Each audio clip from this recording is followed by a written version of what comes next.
What do you got? Chris, what's your emotions when you don't have to blow the air horn?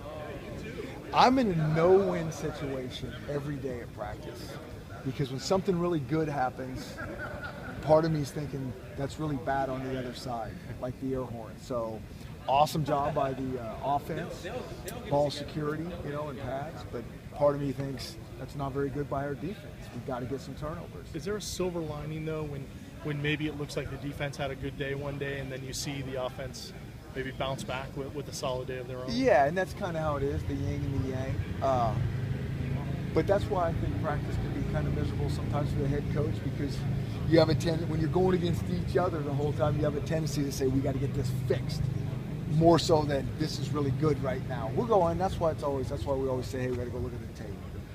Because maybe it was just great by the offense today. But I always think this, and the turnover thing that you're speaking about, defense has to create turnovers. The offense will give you some now and again, but good defenses create turnovers. So was that confirmed by the tape based on, like you said, looking at Thursdays? On Thursday? Yeah. A little bit of both. Offense was sloppy, defense did a good job, but then today, again, the offense bounces back and we get nothing. So now I'm irritated at our defense, and I got to go look at that tape and see why we didn't get any turnovers. When do you pull out the air horn? In what situations? Turnovers. It's just a reminder. Okay. It's just a reminder. Okay. Yeah. For full pads, it seemed like a little more intense today. Was that the idea to bring up the intensity, and then the red zone? Obviously, a lot of work there. And, yeah. It seemed like guys got pretty excited for that. I think anytime we can put pads on it, the intensity should change a little bit. I hope not really a lot because that just means maybe our other practices are too casual. I thought the guys the other night, Thursday night, did a great job of really going hard. I mean, I thought the last two, the intensity was good on both. The details are still far and few between, but they're going hard, and if they keep doing that, we'll get it. Trusting them a good day today, but Jeff, can you talk about Jeff Lucas' performance so far this spring? I think both guys are making progress. I really do. To comment on the quarterback right after practice, it's very hard for me to do that because I'm looking at so many other things. That one I really do need to go and confirm the tape. I know Troy snuck a couple balls in there, and really need to look at the tape to say, was that really a good decision? When we play for real, are you going to get that in there or not? And so sometimes it jumped the gun, but I think both guys are truly improving. At this point, are you focusing at all on the competition aspect, or is it more just about individuals getting better at this point? Well, it's we always want to stir up the competition thing without question, but I think it is all about individuals getting better. There's a million details we're trying to emphasize, but it is about there's certain guys out here that are maybe running with ones or twos that won't be when it's time to play, and both good and bad. Some guys are going to continue to improve and beat guys out. Some other guys aren't going to step up, and so we're kind of really, for the most part, analyzing individuals. You guys seem to be having a good time Thursday after practice. A longer huddle period at midfield there. Is for lack of a better term, like a buddy system? It sounds like guys are pairing up, and you think guys have bought into that? It sounds like it's just something fun. It's all about trying to get to know your teammates better, and I think when they do that, I think it's it is more fun. Just because you're on a team doesn't make you a teammate, and it certainly doesn't make you a good teammate.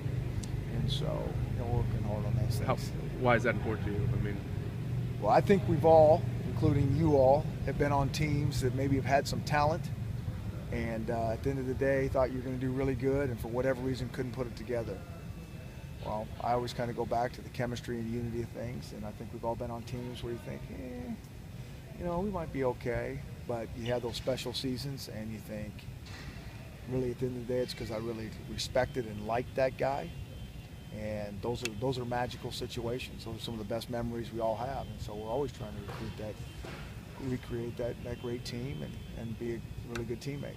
Coach, you're actually coaching the position, with the returners, and I had a chance to talk to John Ross a little bit, and he was talking about how the details are, it's more than just going back and, catching the ball and running. Can you talk a little bit about John and Jadon returning kicks and, what you're really working on those guys with? I think, as a kick returner, there's a few fundamentals. I think there's a couple details, probably less of those than there are other positions, so we don't want to overcoach this and confuse them, but I do think there's a couple important points that we got to kind of get ground into them. And then it really comes down to genetics. And both those guys got really good genetics. So a few details with good genetics makes a really good coach. And so I'm excited to get those guys going. John said you're big on high hands. What does that mean? Well, just in terms of how you catch the ball. I mean, the principles and fundamentals of catching, even though we may use our body a little bit more as a returner, are not much different than as a wide receiver. I mean, a wide receiver doesn't have short arms and catching things in here. We have high hands when we're catching balls. And so a couple little things we're working on. This is for the senior receivers, this is the third offensive coordinator that we have. They're making this transition to quarterback, could be one of three. Right. You mentioned chemistry. How critical is it and how difficult is it to get something going between receivers and quarterbacks when they're not working much? That's always work in progress. I think that,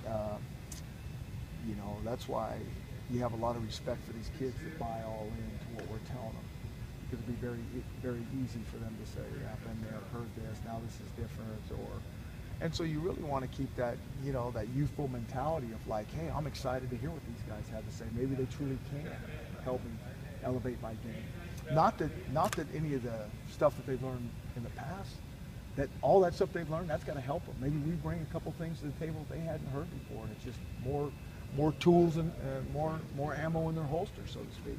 And in terms of the time involved in building that rapport between quarterback and is it more complicated when you're uncertain about the starter?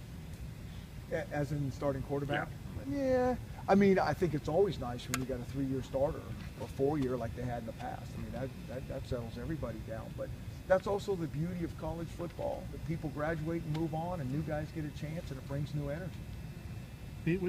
Coach K talked about Thursday how maybe they scale back a little bit to help their guys maybe react a little faster and just maybe play a little faster.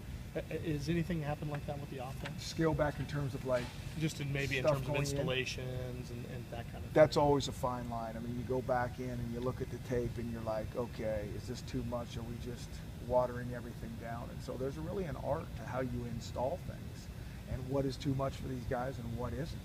Certainly when we're new,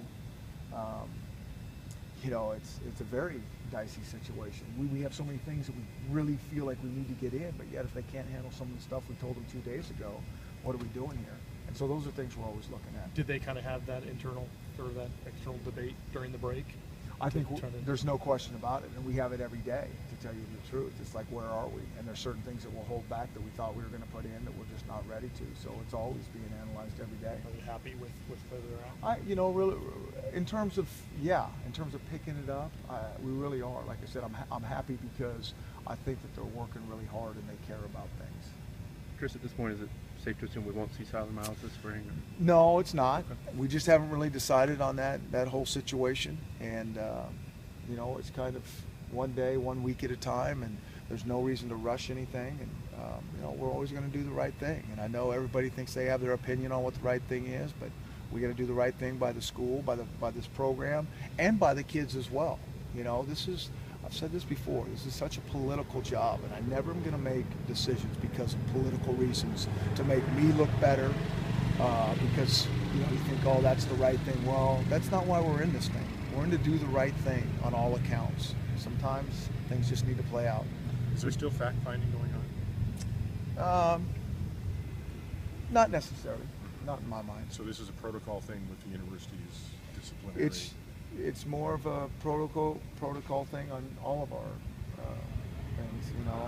We'll just, when more decisions or when we come to conclusions on this, we'll let everybody know. I just don't want to talk. All right. Okay. Thank you. Thanks, guys. Okay.